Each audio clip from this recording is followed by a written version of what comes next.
Hey, it's Luke, the warehouse manager, and I wanted to do a video today about Nitto. We have been selling Nitto for quite some time now.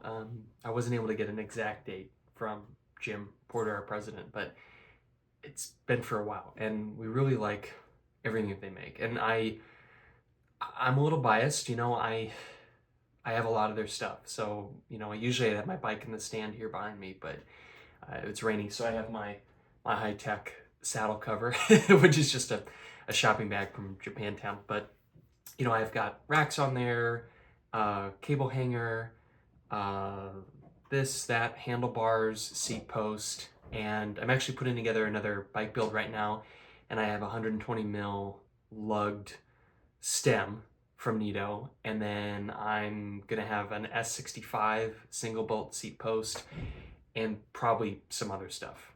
I just, whatever reason I can to have something on my bike from them, I kind of do, just because I think it's beautiful and it's also very functional. I don't just ride bikes because I like recreating or because I like commuting. I also ride bikes because I think of them as beautiful objects. I think Nitto really encapsulates that.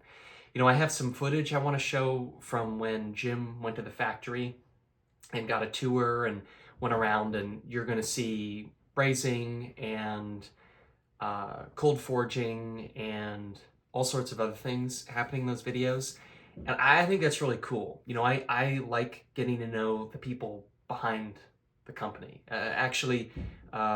Gosh, in August, the owner's son of Nitto, he came out here, and of course I wheeled my bike out, and he was, oh wow, there's that, and there's that, and there's that on your bike. It was really fun. He took some photos, but why is Nitto considered to be so good? Well, in many ways, they make a lot of products that aren't made by other people. Stems that aren't made by mainstream stem makers. Racks the likes of which many don't. And admittedly, there's, say, Pass and Stow racks run by Matt here in the Bay Area. He's wonderful. I see him pretty regularly, and I'm really happy to know him. There's Tubus racks. There's, Rat King up in the Pacific Northwest, and his racks are beautiful. And that's not to denigrate them in any way. I look at them all as made by masters. And Nitto kind of exemplifies this idea of, in the case of, say, Matt over at Pass and Stow, he's readily identifiable. He is the guy who's making those racks, and you can know him as an individual. With Nitto, what they do that I think is peculiar and kind of old school, and I'm not saying it's better, just saying it's what they do. It's made by a skilled artisan. There's no unique signature on each piece. So while I know that there were people who, they fillet brazed this front rack, they nickel plated it, they hand polished it. I don't know who made it. I just know that it was made by Nitto, by master artisans, and they are anonymous masters of what it is that they do. Same with the handlebars that are fillet brazed. There's some tigged ones as well that are beautiful with that nickel plated finish that Nitto's so famous for. But yeah, I don't know. I find that really interesting, admirable, cool, for lack of a better word.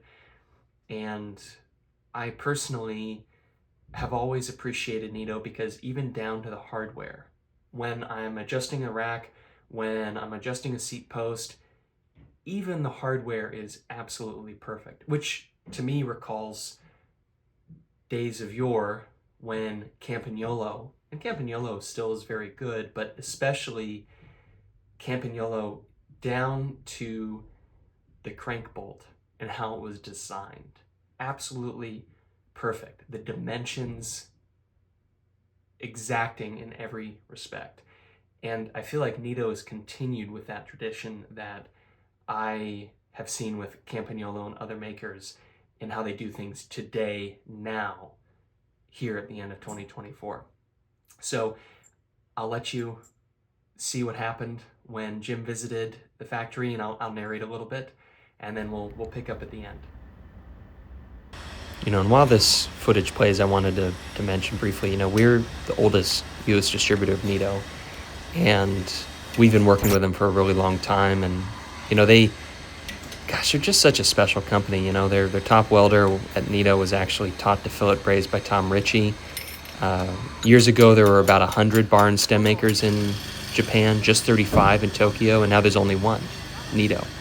And Nitto has an interesting relationship to Shimano. They actually, there's a family relation there. And years ago, when Shimano was taking manufacturing out of Japan, Nitto had a pretty sweet deal to do the same and actually have a factory next to Shimano.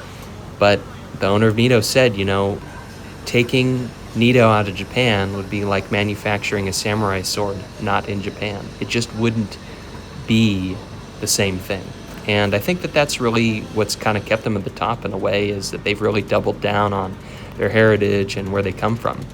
And with that, they have invented machines that do special things that no other manufacturers do. Like, no other handlebar manufacturer polishes and then bends the bars.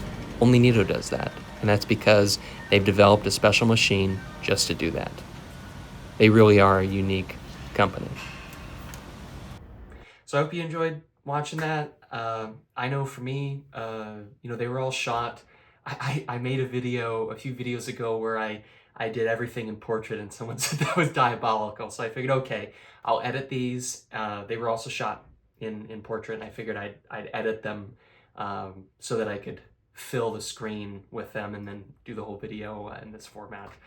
As much as fun as it is to mess with people by doing everything in portrait. So if you have any questions for the folks over at Nitto, just let me know. I'd be happy to pass them along. I say this in every video, and I feel like I'm kind of like a broken record with it, but I mean it when I say that it's a pleasure to work with them directly. And one of the benefits that I have working with them so closely is that I can pass along questions any of you might have. So if you do, please let me know. I can talk to our agent over in Japan and relay it to them. Anyway, take care, and hope you stay safe this holiday season.